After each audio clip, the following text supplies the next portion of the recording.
Next on the Backcountry Vagabond. That was a bad moment in my life. No mercy! No mercy! You too could be lounging around in your underwear in the tent. This is your Backcountry Vagabond, Greg Sydenham, inviting you to join me for a backcountry adventure.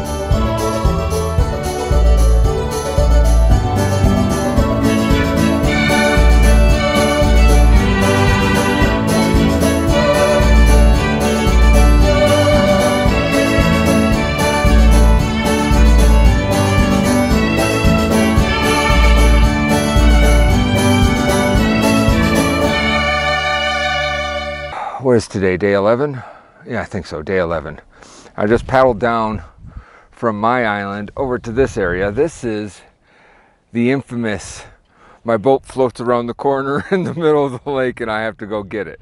Now, it's impossible for you to see it, but there's a long sandbar that runs out right across almost the entire width of the lake that I just happened to stumble across. Otherwise, I might have died. Fishing right here, hooked up. Cleaned the fish, look at all proud of myself. I look over, there goes my boat around the corner. Hey, that's my boat. That was a bad moment in my life.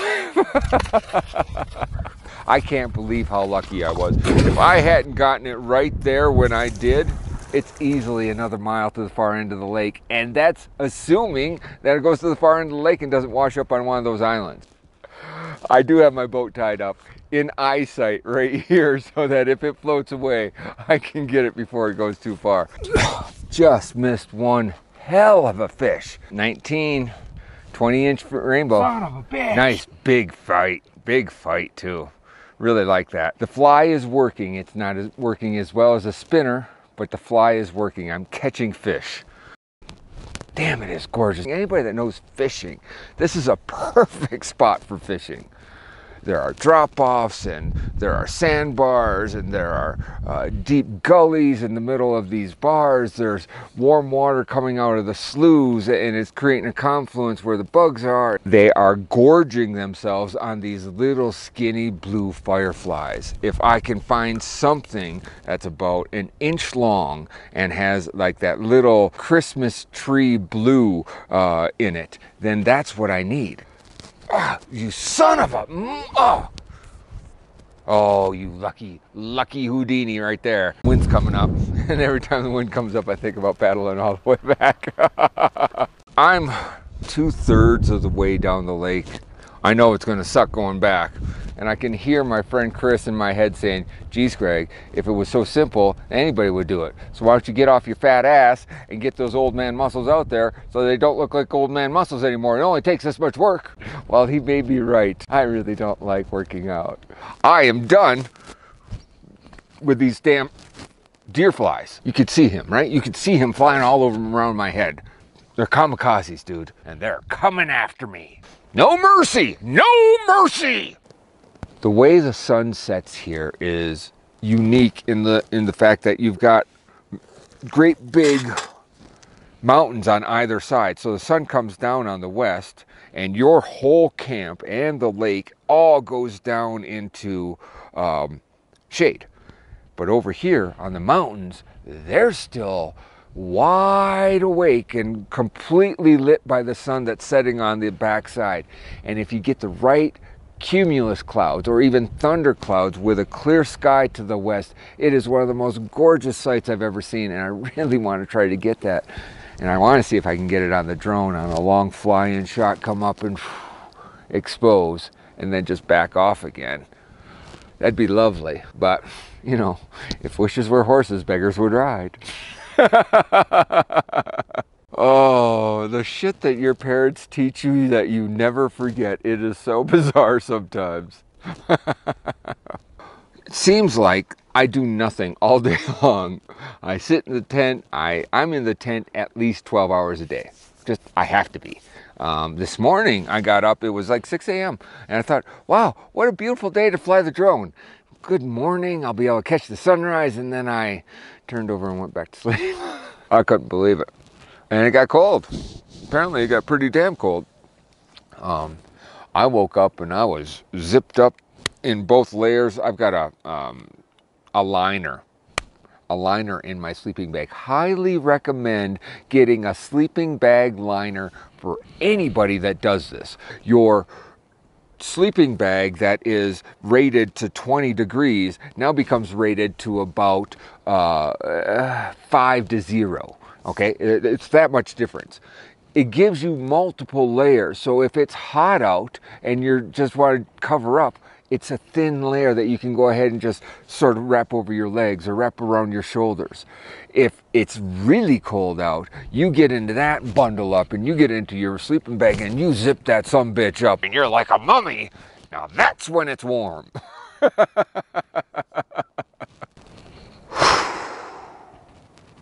Like magic.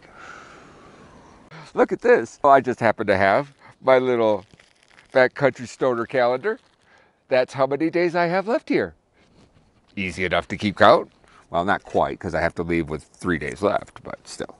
You know, I'm on the mainland, right? I'm no longer on my island, and I'm seeing deer tracks, and I sort of miss the wildlife that I am put into when I'm actually out here camping. I don't have to deal with it because I live on an island and it's virtually impossible for a deer to get there. But even if they would want to, all it is rock. There's nothing there for them. Bear might be coming if he was hungry, but it takes a lot to get to me, right? Now I'm over here and there are deer tracks and I'm wondering how many bear on a per square mile basis would the Huckleberry Basin hold? Would it be like 1 bear per square mile? Would it be like 1 bear per square 6 miles? I don't know.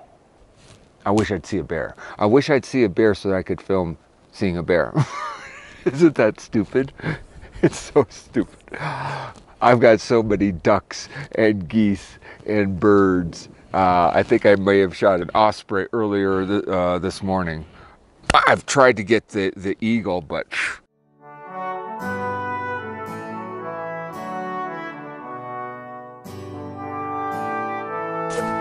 it's been an interesting day. I've been working on coming up with a solution of how to get more line.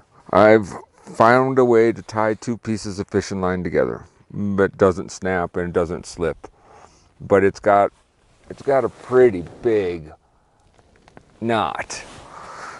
But if all I'm doing is drifting, that'll work. All I got today, I caught 2 fish. I got a little 8-inch brook trout, which I kept. And then I got like a 13-inch rainbow, which I let go like a dumbass. It's like I can never time it. Now I'm pretty sure I'll be able to go down here sometime around dusk, throw out my fly, maybe catch another fish. I definitely need at least 1 more decent sized fish or 2 small fish. Last night's meal was Thai curry and it was so good, but I only had 2 little fish. So while it was really, really good, I wish I had more of it, and I would have had I had another fish. So we are still sort of all jacked up from what just happened about an hour and a half ago. I was going to go back into the sloughs and start scouting out some locations to get some better shots for ducks, and I did that. But as I'm going back into the slough, I all of a sudden see a bear, and I've never gotten a bear on film. I've gotten bears in stills, but I've never gotten a bear on film, and you can barely see it. His head pops up, he sneaks behind a rock, and all of a sudden he comes around the rock and he crosses right across camera. And just after he does, a great big 6 to 7 foot bald eagle swoops into the pond, and all the ducks scatter wah, wah, wah, wah, wah, right across the frame. And then about 15-20 seconds later, that big bald eagle jumps out of the tree and flaps away. If I've got that shot, and I looked at the playback on my little screen, I can't tell, but it's shot in 4K. If I'm able to push in and you can see that bear and the eagle and the ducks and then that eagle again, that's a spectacular shot. I have never seen anything quite like that. That was what I want to see when I'm watching wildlife on television. Well, thing is, is now we know there are bears around. I'm going to have to go ahead and just tighten up my security a little bit. I've been, you know, the pan's been sitting out and the bear can's been right next to my tent and, you know, stupid little shit. I don't need a bear right there, you know, that's not good. Now, unless he was going to swim, he'd have to come through this little cliff area, and it is, for one, it's one of the areas that I make sure is saturated with waste products. So that the scent of man is all over that area. Oh, by the way, what do you think of my tent? Don't you like the nice... I needed a new tent. I went into REI. They have this camp dome on sale for $100. $100. How do you go wrong? Here is a quality backcountry lightweight backpacking tent for $100. Love the double doors, love the 360, the zip up windows. So many things I love about this tent. And a few I don't. For instance, I like to have my pockets near my head. And if they're down there, then I can't reach them. And when we're talking about pockets, whatever happened to the little triangular pockets at the top? I mean, that's only going to be like a square foot more of fabric. I mean, those are so handy. And oh my gosh, why did you cheap out on the damn tent stakes? I mean, my tent stakes look like freaking crooked nails that have been re-straightened out multiple times. You hit them with a rock and they bend. You step on them, they bend. You trip on them, they bend. They're just damn cheap. And white, really, white. I live in the dirt. What's this gonna look like in 10 years? 5 years, let's just say 5 years, all right? 5 years. I've already got bug smears all over the inside, and you know, it's gonna be dusty, it's gonna be dirty, it's gonna look nasty.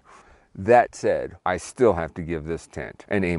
Fantastic price. Capable, tight, roomy. For one person, this is a beautiful tent. For two person, it's a little tight. But my gosh, REI, bravo, bravo on the Camp Dome. It's the Camp Dome 2 by REI. Go get one. Well worth the investment.